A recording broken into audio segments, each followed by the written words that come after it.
Dacă ți este destinație și poate e prea încrispat așa în frica asta de a nu te pierde, poate n-ar fi rău să porți o discuție foarte hotărâtă, foarte tranșantă, să-i spui că faptul că îți urmezi calea ta, drumul tău, nu înseamnă că te pierde.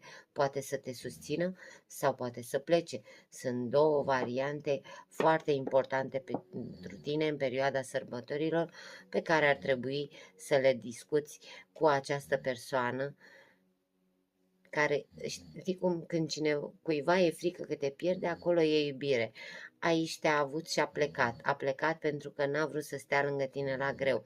Decizia e a ta, eu îți arăt doar ce ghidare primezi din partea cărților, ce mesaj final au cărțile de tarot pentru tine, ia uite.